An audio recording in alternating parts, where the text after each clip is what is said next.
Liverpool are increasingly optimistic that Mo Salah and Virgil van Dijk are close to signing new deals. As talkSPORT revealed last month, the Reds have been confident Salah would commit his future after talks with the Saudi Pro League were put on the back burner. Sources at Anfield insist nothing's been signed yet, but talks remain very positive. Here's our chief football correspondent, Alex Crook.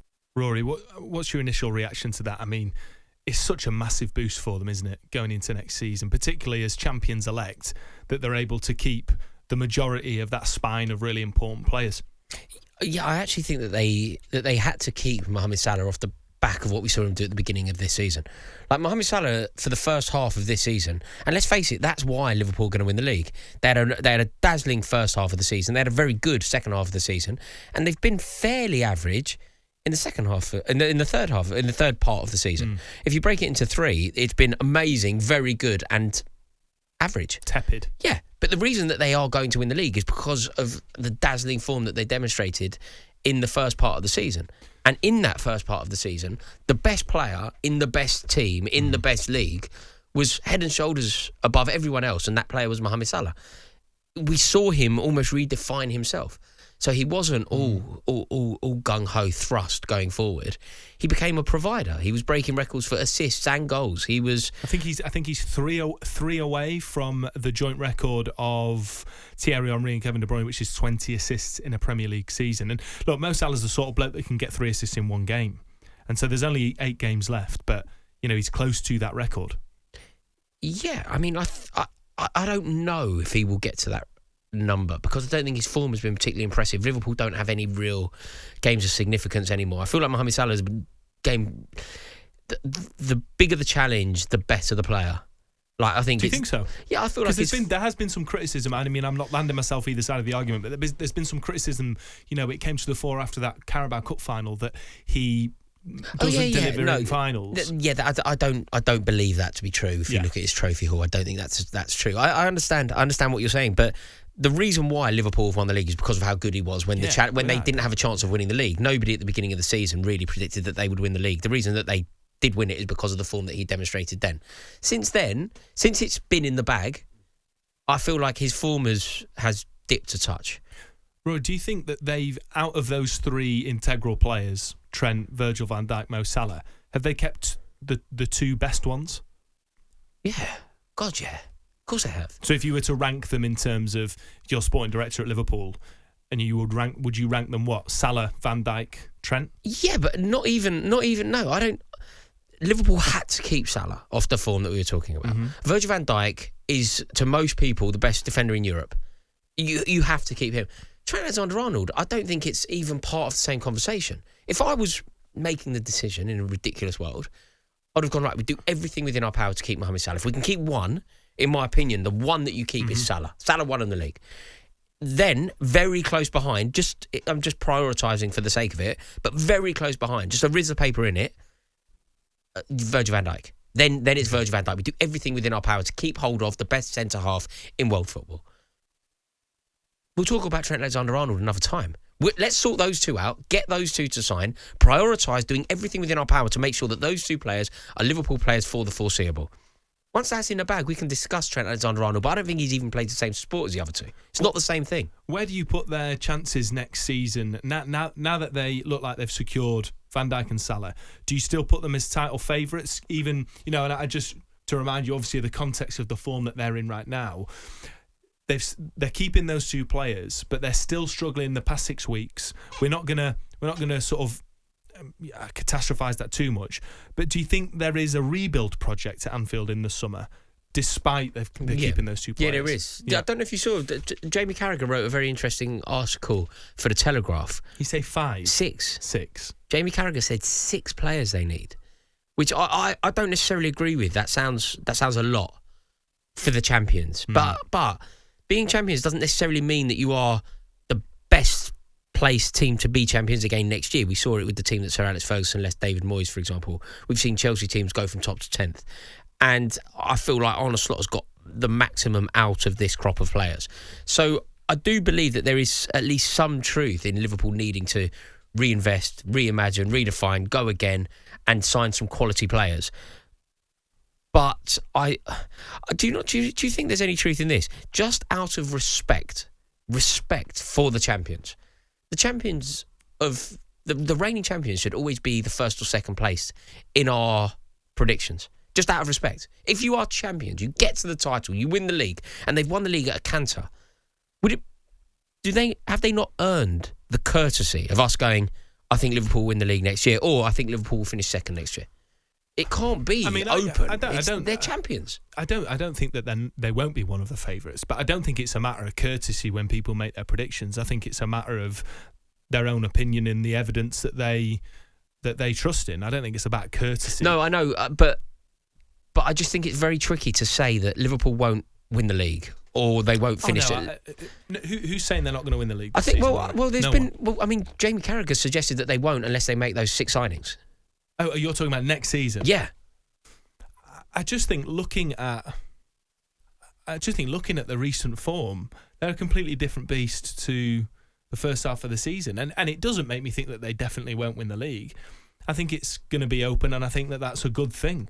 You know, I think it's a good thing that there isn't this procession to the title, and that's what makes the Premier League such a competitive and such an engaging thing to watch. I actually don't know who. Obviously, I don't know, but you know, it's a weird one, the Premier League title race next year, because it's a fascinating one. Yeah. Because I don't even know who I predict. It's like you know, usually even when I'm wrong, I know what I think. I was very wrong about Arsenal, but I thought Real Madrid would win the game 4-0. I was very wrong about who would win the league this year, but it was what it was. I had the feelings that I put forward. With the title race next year, I feel like it could go about 4 different ways. I feel like a very safe bet, you know, if you were to put some money, a very safe bet, just say Man City.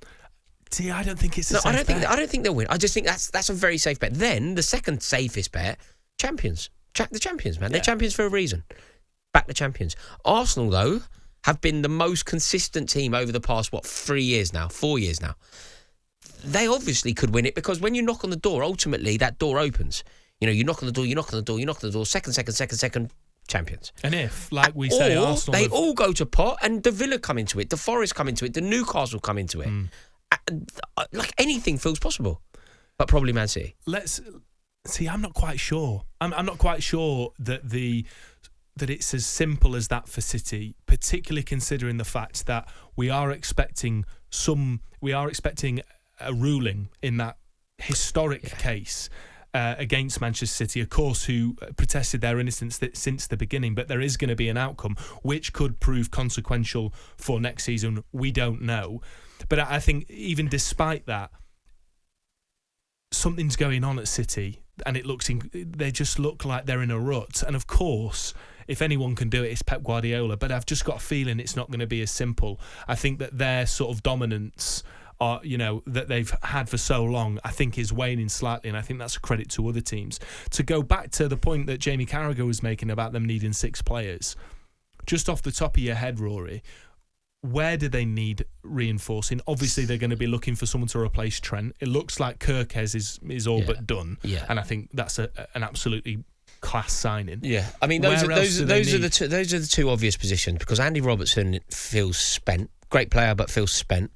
Tsimikas isn't very good, so that side is a problem. Trent Alexander-Arnold, I think you could do with some reinforcements over that side. You know, you've got Conor Bradley coming through, but I think you could do with some reinforcements. A centre-half partner. I think the main one for me, outside of the left and right back, is a striker. Really? Because Jota, fantastic, class on the grass, brilliant finisher, injured a lot. Darwin Núñez, not good enough. And I think that, and I think we've briefly had this conversation before, or I don't know if it was on air or off air. I just think that they should go gung ho for Harry Kane. Yeah, I do as well. Yeah, and I don't know if I think he's recently said that he, committed his next couple of years to Bayern Munich, but I think this is the last season that Harry Kane is in the market for a massive European move. Yeah, I do as well.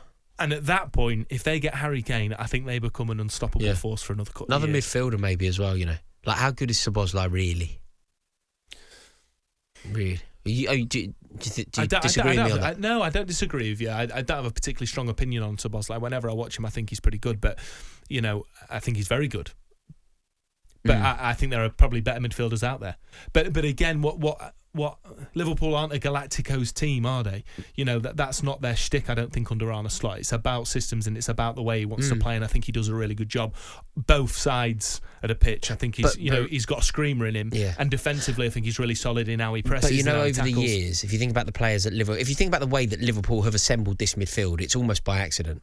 They wanted Caicedo, they didn't get him. They wanted Lavia, they didn't get him. They wanted Bellingham, they didn't get him. And look, he's turned water into wine here. They got Gravenberch in, and then he fell by the wayside. He was a peripheral player both at Liverpool and at Bayern. And okay, they've done an amazing thing with it, but I feel like there's a shelf life for that. It's unsustainable to constantly turn players into brilliant system players. Is what you need in amongst it all.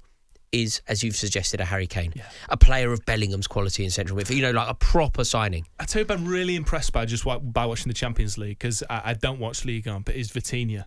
Yeah, you know, he was at Wolves a couple of years ago. And he went in with a shout. Again, another a Gravenberch-esque story, and I think he's been pulling up trees in the Champions League. He's also been doing it in the Farmers League. So, you know, that might be an interesting move to Liverpool. But I can't say I feel particularly strongly about replacing Szoboszlai or Gravenberch. But yeah, I do think Carragher's got a point, because I think Harvey Elliott, does he do it for you? No, he's not. He's a very, very good player, but he isn't a player that should really be doing it for the champions on a weekly basis. I think you could say the same thing about Curtis Jones. I rate Jones, and there's certainly a place for him in a squad of champions, but are they a little bit too reliant on a player like Curtis Jones for the ability that he has?